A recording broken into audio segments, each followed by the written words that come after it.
sommes vendredi 19 septembre, mesdames et messieurs.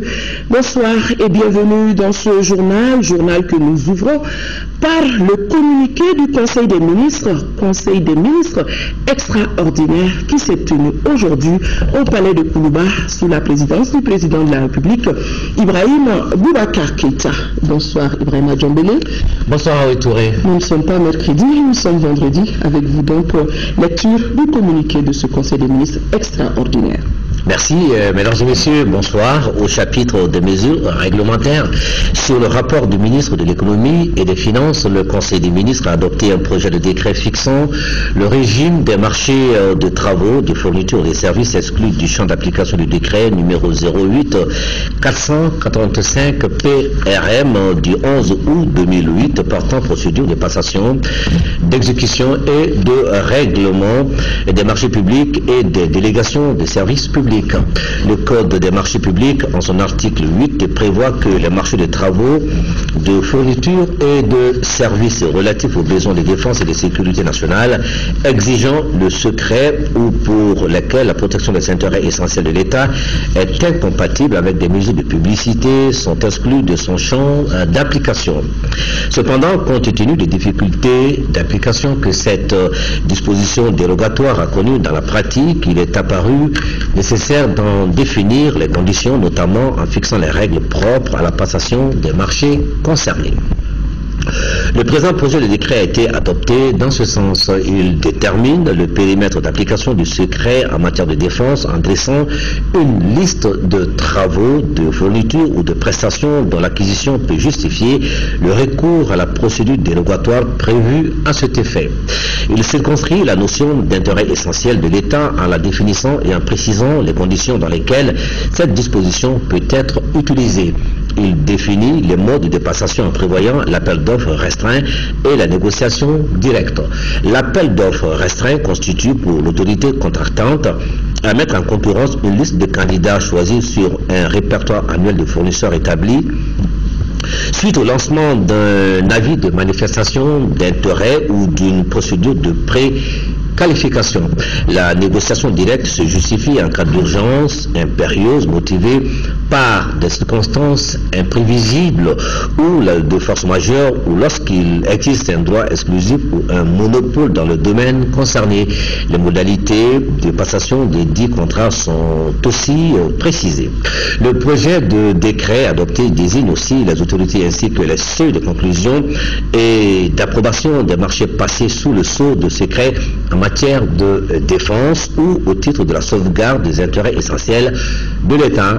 Il prévoit enfin l'audit de l'ensemble des marchés par le contrôle général des services publics et institue une obligation pour les ministres concernés d'établir chaque année un rapport sur l'état d'exécution des dits contrats à l'attention du président de la République et du Premier ministre. Merci Ibrahim Djambélé. Nous allons rester au palais de Koulouba pour dire que le président de la République a successivement reçu en audience le directeur des instituts nationaux de la santé des États-Unis, les médailles d'or de l'indépendance du Mali et le ministre de la Défense du Tchad. Avec le premier, les échanges ont porté sur la construction d'un centre universitaire de recherche clinique ici à Bamako. Avec les médaillés de l'indépendance, le chef de l'État a échanger avec eux sur plusieurs sujets intéressants. La vie de la nation. La troisième audience était accordée, je le disais tantôt, au ministre de la Défense du Tchad. Moussa Fani a suivi ces différentes audiences. Voici son compte rendu. Entre le président de la République et le ministre tchadien de la Défense, c'est la sécurité qui a dominé les échanges. Les ministres tchadiens étaient venus s'enquérir des conditions de travail des militaires tchadiens au Mali. Au cours de cette audience, le président de la République a présenté ses condoléances aux autorités du Tchad et au peuple tchadien suite à la mort des militaires de ce pays ami tombés sur le champ de l'honneur. Auparavant, le président de la République avait reçu en audience les directeurs des instituts nationaux de la santé des États-Unis. Ces pays veulent construire un centre universitaire de recherche clinique à Bamako pour développer les recherches cliniques en Afrique et rapprocher les centres des patients africains. L'idée, c'est d'essayer de mettre ensemble sous une seule parapluie toute la recherche clinique au Mali. La rencontre avec le président était parfaite, c'était excellent et il appuie beaucoup nos initiatives, il aide beaucoup nos démarches et il nous supporte beaucoup tout ce qu'on fait avec le ministère de l'Enseignement supérieur et de la Recherche scientifique et puis avec le ministère de la Santé publique et dans la sous-région. Il faut souligner que le centre universitaire de recherche clinique sera construit dans l'enceinte de l'Université des sciences, des techniques et des technologies de Bamako. Ces activités de recherche devraient porter sur les maladies infectieuses et allergiques. Le président de la République a également reçu les médailles d'or de l'indépendance. Sur les 415 médailles d'or, il en reste 6. Le chef de l'État a échangé avec eux sur plusieurs sujets d'intérêt national. Nous sommes venus voir le président de la République pour la première année de son investiture. Nous soutenons sa vision de faire le Mali indivisible et le Mali prospère. Aujourd'hui, nous sommes en voie d'espérer. Et nous demandons à tous les peuples maliens de se souder derrière ce timonier que est le président Ibrahim Boubacar Keïta pour sauver le Mali. Les médailles d'or ont réitéré leur soutien au président de la République pour ses initiatives de paix dans notre pays. Il existe désormais dans notre pays un comité interministériel de suivi des projets présidentiels. Il est placé sous l'autorité du Premier ministre et est chargé d'identifier les projets, de procéder aux études de faisabilité et de mobiliser des financements en vue de leur mise en œuvre. Parmi les projets déjà identifiés, on dénombre des projets d'infrastructures routières, énergétiques et des aménagements agricoles. Et la mise en œuvre de ces projets nécessite une enveloppe de 6 000 milliards de nos francs. Bourama Traoré, compte rendu. Pas une minute à perdre pour traduire dans les faits les promesses électorales du président de la République. C'est ce à quoi s'attelle désormais un nouveau comité de suivi des projets présidentiels. Le comité qui s'est réuni pour la première fois a identifié certains grands projets qui touchent presque tous les secteurs vitaux du pays, économie, agriculture, infrastructure et énergie, j'en passe. Il s'agit en clair d'investir suffisamment dans ces domaines afin de changer le visage du Mali. Il ne s'agit ni plus ni moins que de changer le visage de notre pays et de le mettre sur les rails de la prospérité en le dotant d'infrastructures, en le dotant de capacités de production énergétique, en le dotant de commodités qui devraient améliorer de manière significative la vie de nos compatriotes. Pour y arriver, le gouvernement se doit de mobiliser des ressources financières importantes qui s'élèvent à des centaines de milliards de francs CFA. On parle de projets pour 6 000 milliards de francs CFA. Ça, c'est ce qui a été identifié comme projet pour le moment. Maintenant, il s'agit de voir concrètement, projet par projet, comment tout cela, tous ces financements peuvent être optimisés, parce qu'on peut donner des chiffres juste avant les études. Il y a des projets qui sont à étudier, il y a des projets à partir des réflexions qu'on va mener et dans les approches qui vont être affinées au fur et à mesure. Pour mobiliser les 6 000 milliards de francs CFA et même plus, le gouvernement veut aller au-delà de l'apport des partenaires techniques et financiers. Il s'agit donc de réfléchir aux options de financement alternatifs car les sentiers sont vastes. Si je prends l'exemple de la zone de l'Office du Niger, il ne s'agit pas de réaliser 1000 ou 2000 hectares chaque année, mais il s'agit de réaliser des dizaines de milliers d'hectares, nécessitant des dizaines, des centaines de milliards de francs CFA. Donc, il nous faut, parallèlement à la bonne préparation des projets, identifier et mettre en œuvre de bonnes stratégies de financement.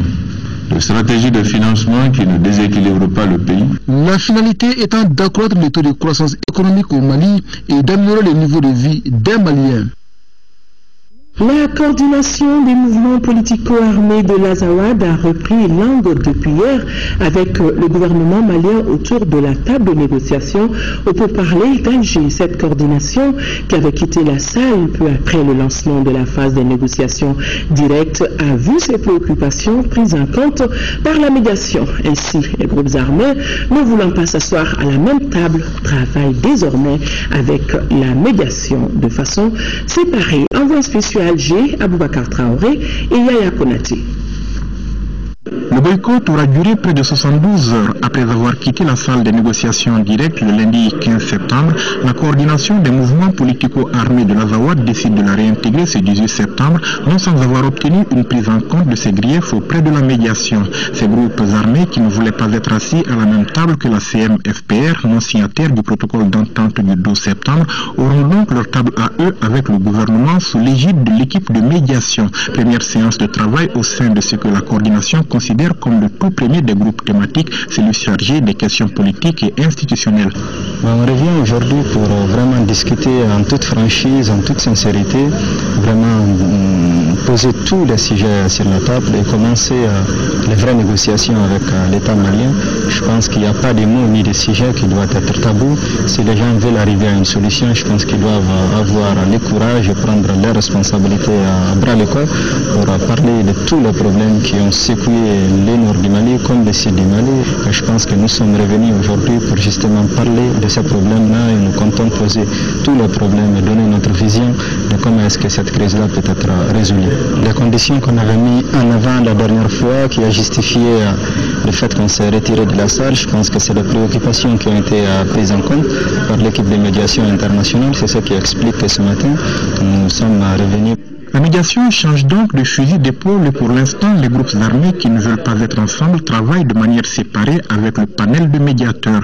Quelque peu préjudiciable au caractère inclusif des pourparlers, estime-t-on dans la délégation gouvernementale, mais ici, on fera sans doute, contre mauvaise fortune, bon cœur. Nous sommes dans des pourparlers qui sont des pourparlers censés être inclusifs, pas que nous le voulions, mais c'est aussi des dispositions des résolutions des Nations Unies qui nous souhaitaient pour qu'il y ait une paix durable, il faut un processus inclusif, en ce sens que toutes les parties prenantes, que ce soit le gouvernement ou les communautés, ou les populations maliennes, doivent avoir leur mot à dire pour que le résultat final soit satisfaisante et prendre en compte les préoccupations de tout un chacun. Donc par rapport à ça, il est important que les différents groupes ou mouvements aient quand même ce sens de l'acceptation mutuelle, de la tolérance et de l'ouverture pour accepter que nous nous asseyions ensemble et que nous recherchions les solutions. Bien que certains ne sont pas encore autour de la même table, les discussions se poursuivent. Mais nous espérons qu'avec les efforts qui se font par nous-mêmes, les membres de notre délégation, l'équipe de médiation et toute la bonne volonté autour de nous, nous ne perdons pas espoir que nous arriverons dans les semaines ou les jours à venir à avoir tout le monde autour de la même table. Pour l'instant, les dissensions entre groupes armés nées de la signature au nom du protocole d'entente du 12 septembre ne sont pas prêtes de se taire à Alger. Deux groupes de la plateforme d'Alger ayant signé le dit protocole d'entente doivent ainsi faire face à de sérieux remous en leur sein. Après le MAA loyaliste en effet, le tour de la CPA, certains membres du mouvement ont décidé de démettre les premiers responsables pour faute grave, de quoi mettre un peu plus de pain sur la planche de la médiation. Et ce communiqué du parti Élément relatif à la mort de 5 casques bleus tchadiens suite à une attaque à l'engin explosif. C'est donc avec une profonde tristesse que le parti Élément a appris la mort de 5 casques bleus tchadiens le 18 septembre sur l'axe Aguelok-Tessalite suite à une attaque à l'engin explosif. Le parti Élément présente ses condoléances aux familles des soldats de la paix décédés, à la MINUSMA, au gouvernement et au peuple tchadien et souhaite un prompt rétablissement aux 3 blessés. Il en appelle aux autorités, à la communauté internationale et aux parties prenantes pour le respect des engagements pris dans l'esprit du processus de négociation et la paix au Mali. Les négociations Union nationale des travailleurs du Mali UNTM gouvernement autour des 5 points de revendication du syndicat n'ont pas connu d'avancées significatives. Elles ont été suspendues pour reprendre la semaine prochaine. Le ministre du Travail, de la fonction publique et des relations avec les institutions que nous vous proposons d'écouter sur le sujet. Il est au micro de Mamouro Sidibé.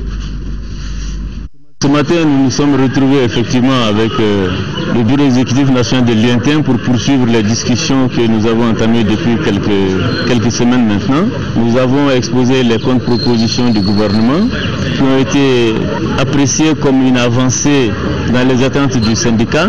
Nous n'avons pas pu totalement finir et nous avons décidé de continuer les négociations le mardi à 10h. Quels sont les points qui constituent aujourd'hui le blocage? Non, mardi vous saurez, il n'y a pas de point de blocage. Il y avait 5 propositions, 5 points sur lesquels l'INTEM avait fait des propositions et sur lesquels le gouvernement a fait des contre-propositions. Nous n'avons pas épuisé les 5 points. C'est mardi qu'on finira et vous saurez ce qu'il en sortira. L'UNTM, approché par les soins de notre reporter, n'a pas voulu se prononcer à ce stade des négociations. Et ce communiqué du ministre du Travail, de la fonction publique et des relations avec les institutions communique en application des dispositions de la loi numéro 05-040 du 22 juillet 2005 relative aux fêtes légales en République du Mali. La journée du 22 septembre 2014, fête de l'indépendance du Mali, est chômée et payée sur toute l'étendue du territoire national.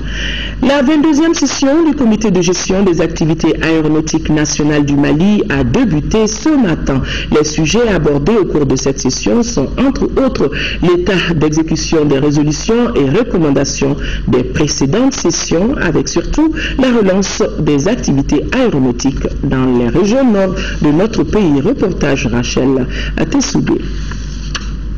Madame Awaou Labouda, ambassadeur du Bénin en fin de mission au Mali, a rendu une visite de courtoisie au président de l'Assemblée nationale.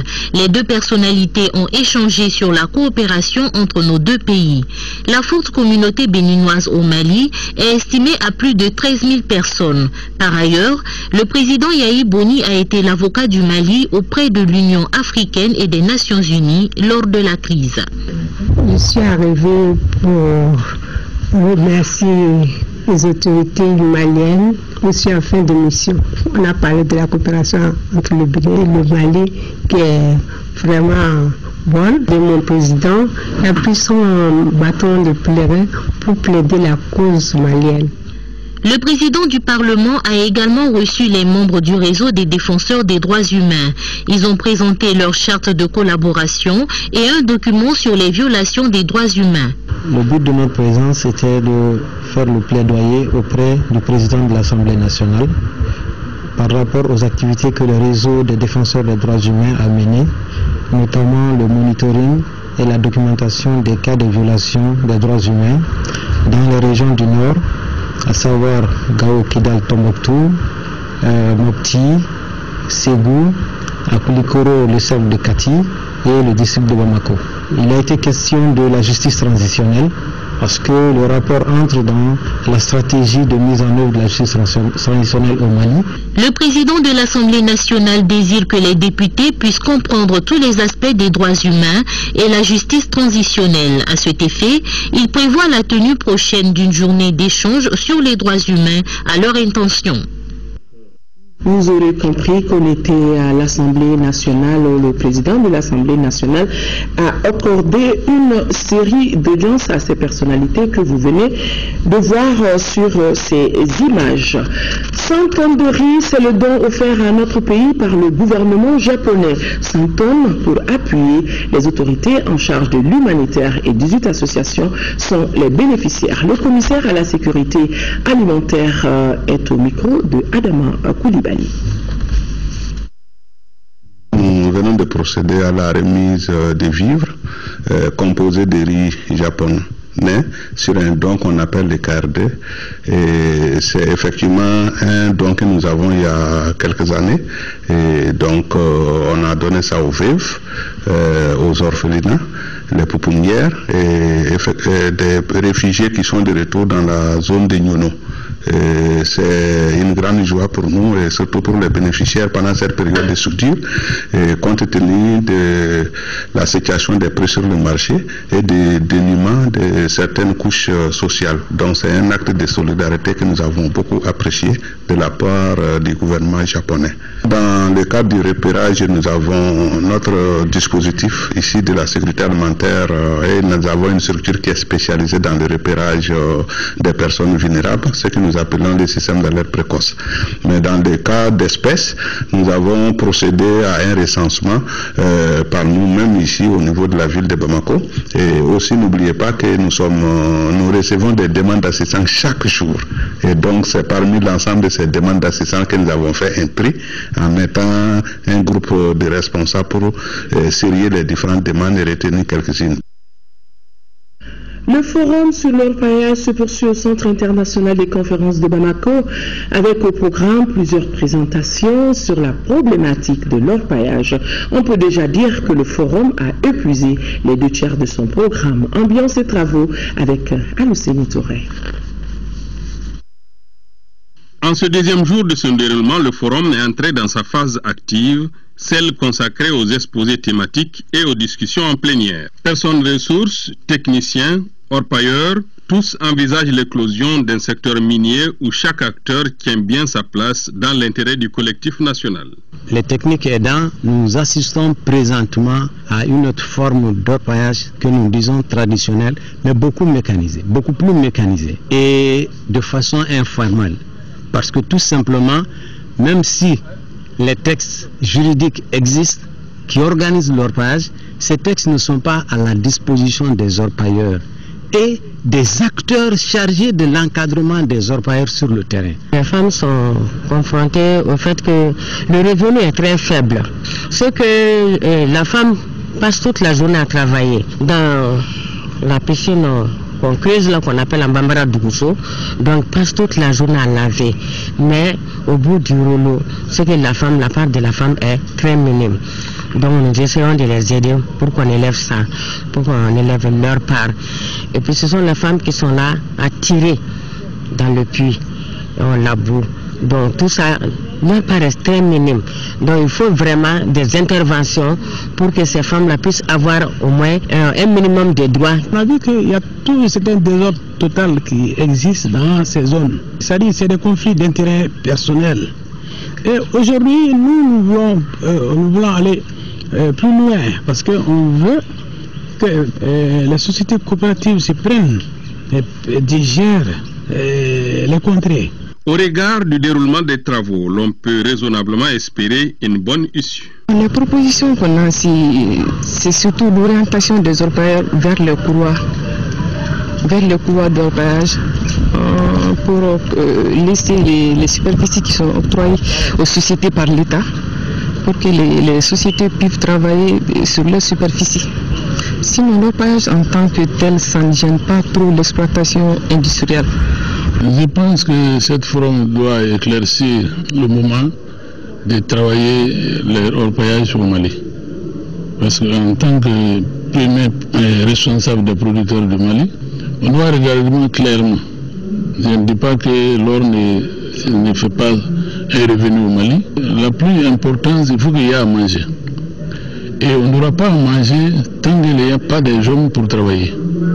Et le moment de l'agriculture, les remarques qu'on est en train de faire aujourd'hui, c'est que tous les enfants qui devaient aller au sang sont au l'orpaillage. Nous pensons qu'il faudrait plus de sensibilisation afin que les uns et les autres puissent être dans leur rôle. Et si chacun jouait sa partition, nous estimons que dans les années à venir, dans les jours à venir, l'or il brillera pour le Mali, il brillera pour les Maliens et ce serait pour le bonheur de tous. Cet optimisme devrait se confirmer ce samedi à l'occasion de la clôture des travaux et l'on peut déjà espérer une traduction de ces décisions dans les faits. La délégation de la Banque mondiale poursuit sa mission dans les différentes localités dotées d'électrification rurale. Kouri et Rosso bénéficient de nos jours ces installations électriques qui changent le niveau de vie de population et facilitent le développement. Nos envois spéciaux, Mahamadou Doumbia et Aliou Touré. Installé à l'entrée du village, qui est doté de l'électrification rurale, Avec 426 panneaux solaires d'une capacité de 100 kW avec 6 onduleurs, 550 clients sont servis en électricité 10 heures par jour avec un taux de recouvrement de 90%. Mieux, grâce à ces installations hybrides, solaires et diesel combinés par alternance, le village s'agrandit de plus en plus. Ces mêmes infrastructures sont installées à Yurosso grâce à Yelenkroa avec une capacité de 50 kW, 432 abonnés et un taux de recouvrement de 95%. Pour faciliter et mieux sécuriser les installations électriques, des kits solaires comprenant le panneau, le poteau, les câbles et leurs accessoires sont fournis par la société et leur entretien est mensuel avec un système de compteurs prépayés déjà accessible.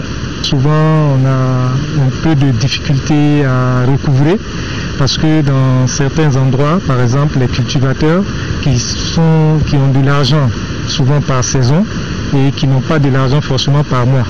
Donc voici pourquoi nous aussi, en termes de politique de recouvrement, nous avons commencé à remplacer nos compteurs mécaniques par des compteurs prépayés pour permettre au fait à quelqu'un qui a 1000 francs, 2000 francs, 3000 francs de payer, d'avoir de l'énergie plutôt que d'attendre la fin du mois pour payer 30 000 francs ou 20 000 francs. Conscient de l'impact de l'électrification rurale indispensable pour changer le niveau de vie des populations et favoriser le développement, la Banque mondiale est prête à accompagner le processus. J'ai bien un plaisir de voir la professionnalité des opérateurs et je pense que c'est vraiment un bon signe. On a commencé dans le secteur de l'énergie rurale au Mali depuis 2007 et on va surtout continuer pendant les prochaines années avec le projet cher, le système de vie de l'électricité rurale. Et bien sûr, si à Yurosso, les investissements ont coûté 357 millions de francs CFA, à Kouroué, elles ont coûté 783 millions de francs CFA, toutes financées par l'AMADER et la Fondation rurale Énergie des Pays-Bas. Une délégation de parlementaires maliens, la délégation vient donc d'effectuer à Dakar une visite de contrôle et d'évaluation des entrepôts maliens au Sénégal et Maz. Cette visite a permis aux députés de s'imprégner de l'importance des entrepôts du Mali au Sénégal et des défis auxquels la structure fait face. Souleymane Kantara Sissoko fait le point depuis Dakar. Malienne conduite par M. Yiri Keïta, membre de la commission TP à l'Assemblée nationale, vient d'effectuer à Dakar une visite de contrôle et d'évaluation des entrepôts maliens au Sénégal, les EMAZ. Au cours de cette visite, la directrice des EMAZ, Mme Koumourali Marembolo, a donné de larges informations sur la structure, les missions, la situation financière et les perspectives. Dakar-Bamako est le seul corridor bénéficiant de 3 liaisons. 2 liaisons routières Dakar-Bamako par le nord et Dakar-Bamako par le sud et dispose également d'une liaison ferroviaire. Le port de Dakar offre des tarifs préférentiels pour les marchandises maliennes avec une réduction de 50% sur les redevances marchandises et 10% sur les locations en gare. Autre avantage du port de Dakar, ce sont les formalités douanières en ligne, le fonctionnement à flux continu du port. Cependant, le note de dysfonctionnement de la voie ferrée, le coût élevé de l'escorte douanière et des taxes d'hiver, la non-application du transit routier inter-État et les tracasseries sur le corridor. L'objectif étant la réduction à 3 des postes de contrôle. Ensuite, les parlementaires ont visité les infrastructures des EMAZ dans la zone portière et à Bel Air, dans les magasins, les terres pleines de stockage. Les députés ont pris bonne note. Auparavant, les parlementaires avaient été reçus par l'ambassadeur Moulay Ali Khalil Askofare, qui n'a pas manqué de souligner l'importance des EMAZ qui, avec l'appui du port, assurent 65% du trafic de marchandises en direction du Mali.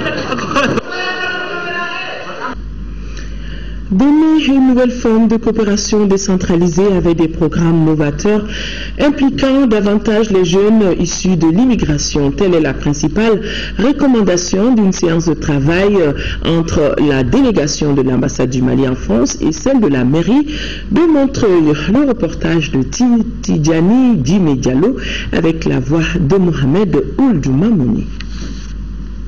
De belles perspectives pour la coopération décentralisée entre la ville de Montreuil en France et le cercle de Yélémané à Caille. Dans les semaines à venir, des nouveaux projets de développement impliquant les jeunes issus de l'immigration verront le jour. C'est ce qui ressort de la rencontre entre la mission diplomatique et consulaire du Mali en France et les responsables de la mairie de Montreuil. C'est un grand honneur pour le maire de Montreuil que je suis de travailler avec le Mali, avec la région de Yélimalé. Et en recevant monsieur l'ambassadeur, en me rendant bientôt au Mali. Nous voulons approfondir la coopération avec le Mali, la développer, dire aux jeunes entrepreneurs maliens qu'ils sont les bienvenus, arriver ensemble à ce qu'il y a de meilleur pour nos deux pays, c'est-à-dire la coopération, le développement, l'amitié. Juste un souhait, que ce qui existe déjà soit renforcé, que ce qui va se faire soit encore plus beau que ce qui est aujourd'hui, et vraiment que, comme il l'a souhaité et que nous le souhaitons aussi, qu'il y ait une plus grande implication des populations, surtout les jeunes, dans le développement de leur territoire, mais aussi dans le développement et de leur pays d'adoption. Des instructions ont été données aux services techniques pour étudier les moindres détails de la mission prochaine du maire de Montreuil au Mali. Une mission qui devrait booster les relations déjà excellentes entre les deux municipalités. L'actualité sur le continent, le Libéria, la Sierra Leone, la Guinée-Conakry sont les pays les plus touchés par la fièvre hémorragique Ebola en Afrique de l'Ouest. Et le Conseil de sécurité des Nations Unies s'est réuni en urgence et a décidé de la création d'une mission des Nations Unies de lutte contre Ebola. C'est la troisième fois seulement que le Conseil de sécurité de l'ONU se prononce sur une crise de santé publique. Après les deux premières résolutions en 2000 et 2011 sur le sida, celle qui a été adoptée jeudi à New York vise à mobiliser la communauté internationale contre la propagation de l'épidémie d'Ebola en Afrique de l'Ouest. Le Conseil de sécurité annonce la création de la mission des Nations Unies pour la lutte contre Ebola. L'UNMEER aura 5 priorités. Stopper l'épidémie, traiter les malades, assurer les services essentiels, préserver la stabilité et prévenir d'autres épidémies. Le Conseil de sécurité qualifie de menace pour la paix et la sécurité internationale l'épidémie d'Ebola qui sévit actuellement en Afrique de l'Ouest. Le nombre de cas double toutes les 3 semaines. La situation est particulièrement préoccupante au Libéria. Nous essayons de traiter le plus grand nombre possible de patients, mais il n'y a pas assez de lits et de centres de traitement. Nous sommes obligés de refuser des malades et ils meurent devant nos portes. La forte mobilisation de la communauté internationale contre Ebola coïncide avec le rapatriement de la première Française contaminée par le virus. La jeune infirmière volontaire de Médecins sans frontières, ramenée d'Afrique de l'Ouest, a été conduite sous forte escorte policière dans cet hôpital militaire en région parisienne. Elle reçoit des traitements. Elle a reçu, dès son transfert, un traitement expérimental et elle est donc aujourd'hui soignée dans les meilleures conditions possibles. La jeune infirmière contaminée au Libéria est installée dans une chambre de confinement où une équipe médicale spécialisée lui est affectée. Paris a autorisé à titre dérogatoire l'importation et l'utilisation de plusieurs traitements expérimentaux pour les personnes contaminées par le virus d'Ebola. Ebola, on en parle encore, plus spécifiquement en Guinée-Conakry. Une campagne de sensibilisation a tourné au drame. Premier sujet de ce qui fait le reste de l'actualité sur le continent sous forme de télégramme. En Guinée, une campagne de sensibilisation contre Ebola tourne au massacre. 8 personnes venues informer les habitants de Nzérékoré sur le virus ont été tuées à coups de pierre et de bâton. La population les accusait de vouloir les tuer avec Ebola, une maladie inventée selon eux par les Blancs pour tuer les Noirs. Réaction choquée des autorités guinéennes. Le gouvernement condamne avec la plus ferme énergie l'assassinat des citoyens guinéens. Les résistances locales et le déni face à cette maladie très meurtrière rendent parfois difficile la lutte anti-Ebola. La sensibilisation est pourtant vitale alors que le virus a déjà fait plus de 2600 morts en Afrique.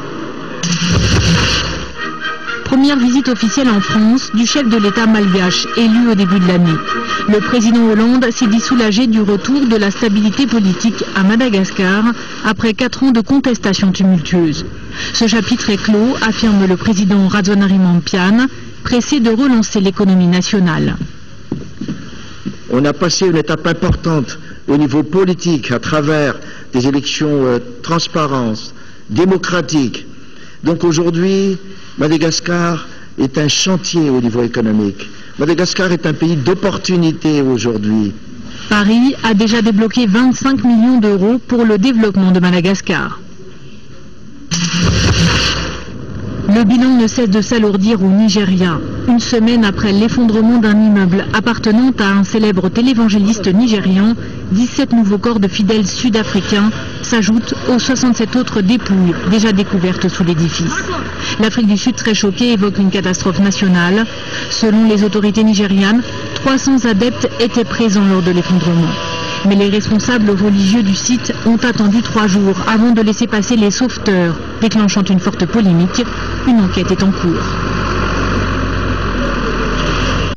Pèlerinage 2014, nous poursuivons avec la série de découvertes des lieux de Ziara. À l'instar des autres musulmans, les pèlerins maliens sont allés à la découverte de la Raouda. Raouda, c'est l'endroit où repose le prophète Mohammed, paix et salut sur lui et ses compagnons.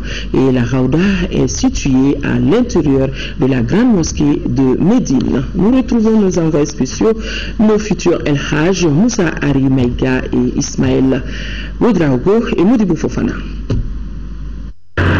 Ici, nous sommes à la grande mosquée du prophète Mohammed, paix et salut sur lui, à Médine, au cœur de la Raouda ou le jardin du paradis. Là, la prière de 2 rakats seulement suffit à tout pèlerin pour se faire ouvrir les portes du paradis. Parole du prophète Mahomet, paix et salut sur lui. La Raouda, c'est aussi la tombe du prophète Mahomet, paix et salut sur lui. C'est là que repose le prophète, dans sa propre maison, au cœur de la mosquée du même nom, une œuvre architecturale exceptionnelle, grandissime à la dimension de la grandeur de l'islam et son prophète Mahomet, paix et salut sur lui. Mieux, écoutons à présent les spécialistes de l'islam.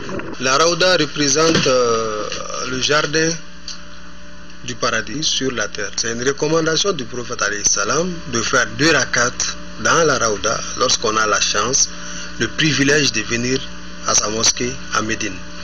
Et ces 2 rakats là, quand vous le faites, il y a des avantages. D'abord, c'est fait dans le paradis. C'est comme si tu avais accompli 2 rakats dans le paradis. Ça c'est un.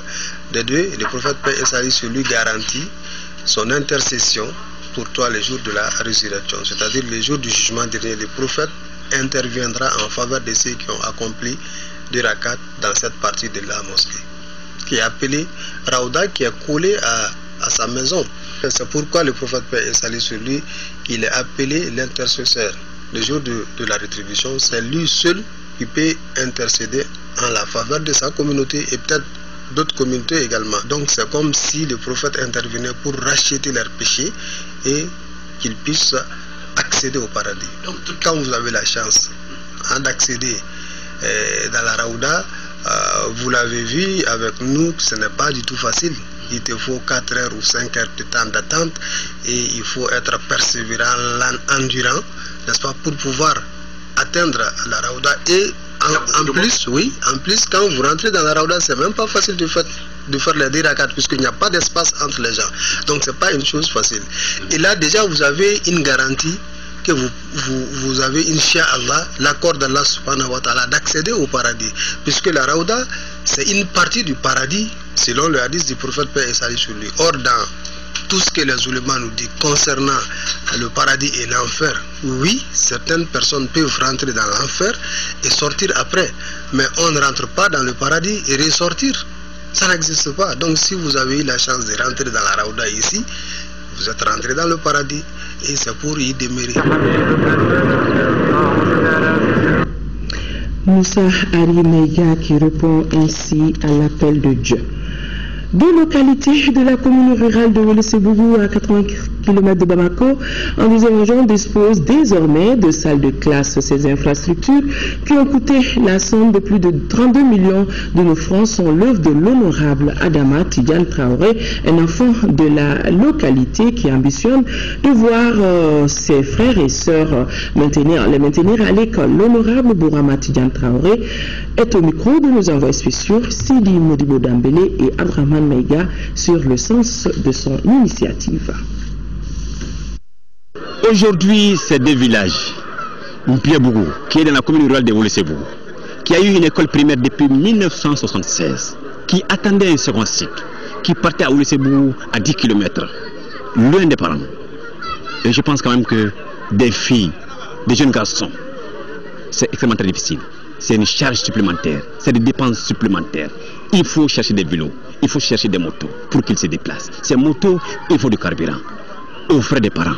Moi, je pense quand même qu'aujourd'hui, ils ont un second cycle. Aujourd'hui, ils peuvent faire la 7e année, 8e année, 9e année, avoir le certificat de DF là-bas, devant les parents. Moi, je pense que c'est quelque chose d'extrêmement très important.